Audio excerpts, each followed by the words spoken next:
Hi and welcome to today's tutorial. Today I'll be showing you how you can plan photogrammetry missions inside of UgCS. So without any further ado, let's get right into it. So now to get started, here on the left side, you can click on this Create New Route button. Now here you can see there are two different options, either create a new route from scratch or import from a file. Now in this case, we'll do create from scratch. But if you'll be importing from a file, you can import from either KML or CSV files. Now here, let's click on next, and then in this screen, we simply have to choose which drone system we are using. Now for this tutorial, I'll simply choose the DJI M350 drone. Now here, let's click on next, and then as the route type, I'll select photogrammetry, and here on the next screen, I'll select area. Now you can already see UgCS is prompting us to select the area that we want to fly. So now I will do exactly that. So let me just click here on the map, and I'll just draw a very basic photogrammetry area outline. So now let's just draw a very simple rectangle and hit enter to complete it. Now one more thing we'll need to do is here you can see this camera field. Now let's click on this drop down menu, and here let's select the camera which we are using. In this case, this will be the DJI H20 camera. Now let's select that, and now this route will be calculated. So now at this stage there are some more changes which we can make to the route. Now, if you want to, you can still change this area of this route. So you can take any of these points, you can drag them out, you can even add new points by dragging any of the points in the middle of the lines. So essentially, you can customize this exactly to how you want it to be. Now, let's take a look at the parameters of this current flight path. The most important parameters will be available in the elevation profile. To access it, you just need to click here on elevation profile in the top tab, and then here you will be able to see the drone's flight path as well as the terrain that is below it. This window will also show you the estimated flight time and estimated flight distance, along with the exact altitude at each point throughout the route. Also, you can see here we have 48 waypoints within this route. Now, some more information is available in the route log. To access the route log, you can go up here to the route card and you can click on this green checkbox. Now, the route log opens up, and here we can see some more information such as the area, the footprint. Again, you can see the number of waypoints, number of passes or survey lines, and also the camera triggering by distance action, which will also tell you exactly how many shots will be taken throughout this route. Now we can close this one, and now I'll just take you through the most important parameters for photogrammetry missions.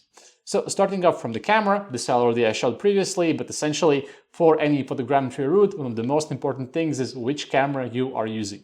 Now for drones with multiple different payloads, you will need to select the camera which you will be using for photogrammetry. Usually it will be the wide camera. Okay, now next is the altitude setting.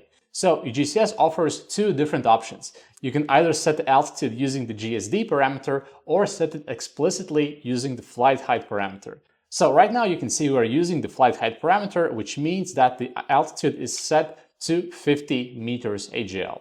Alternatively, if you wanted to set the altitude using the GSD, you just need to select this GSD toggle, and then this will be calculated using the GSD. Next, we have the flight speed. So currently you can see the flight speed is set at 5 meters per second.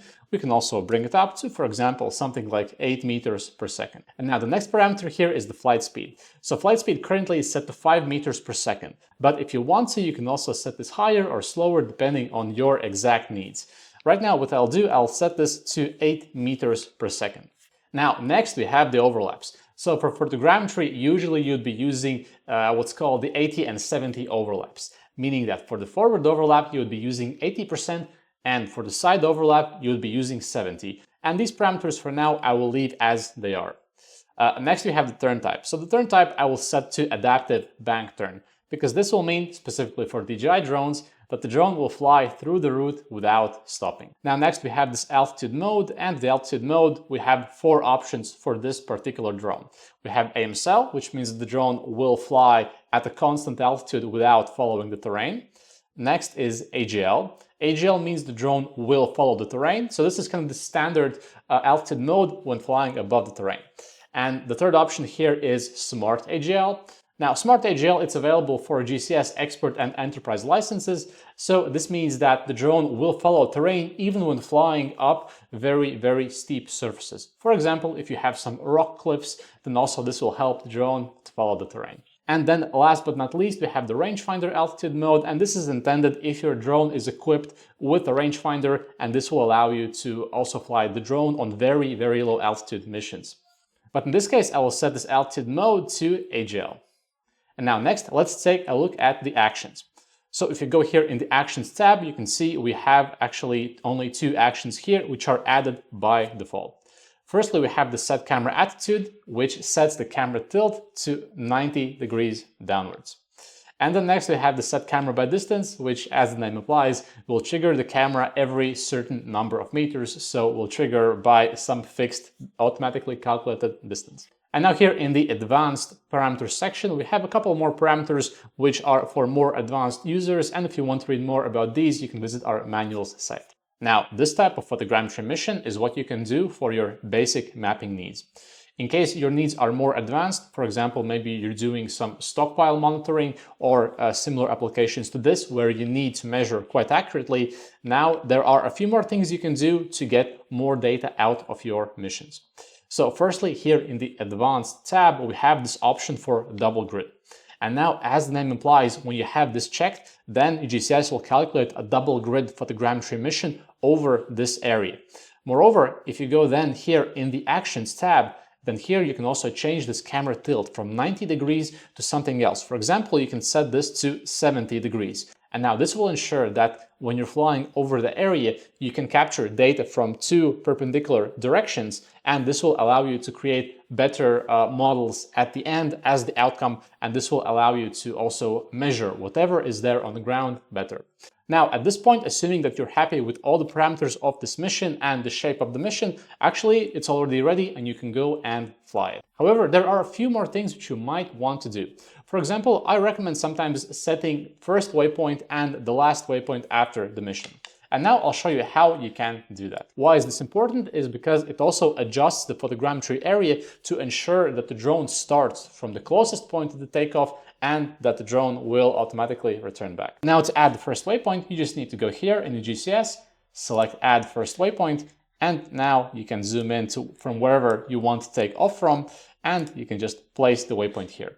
Now you also might see that now this waypoint was placed exactly before the photogrammetry area, and also that UgCS automatically recalculated the photogrammetry area so that it starts from the point nearest to the takeoff point. And now, if you want to also add a waypoint after the area to ensure that the drone returns exactly back to where you took off from, so then what you can do is you can simply select this waypoint tool, and again, you can just place this point over here, and then this will also bring the drone back to you after the mission. And this is how it looks like. Now we can take another look at this elevation profile to see how it looks like now. So also we can now see the parts where the drone is returning back and where it's flying to the mission. And yeah, now actually we are more or less set. Now, one more important thing. In case you are flying over an area where the terrain is changing, then sometimes you might want to also load your own digital elevation model. Now, this can be done through this Map Layers window. So if you go to the Map Layers, then go into the Elevation tab, here you can see these are the digital terrain models. Now, through here, by clicking on this plus button, you can also add your own digital terrain elevation model. This has to be in GeoTIFF files, so with the .tif extension. So these are all the basics you need to know to get started with planning photogrammetry missions inside of UgCS and get flying with your drone. UgCS comes with different drone profiles for different manufacturers, because one of the most important things is that this software is universal. Now, in case your drone or payload is not in the default profiles, you can also always add it yourself. And to do so, you can simply go here in the main menu of UgCS, go into Profiles. This is where you can see all of the drone's profiles. And for example, if you're using some autopilot drone, what you can do is you can take one of the existing profiles, you can edit it, you can change all the parameters. And if you want, you can also add either one of the payloads, which is already in here in this list, or alternatively, you can also add your own payload to the list of UgCS payloads. It's just one important thing for photogrammetry missions in case the equipment you're using is not in here by default. Another similar tool you can use for this job is the Circlegrammetry tool available in UgCS. For this, we have separate tutorials linked down in the description below.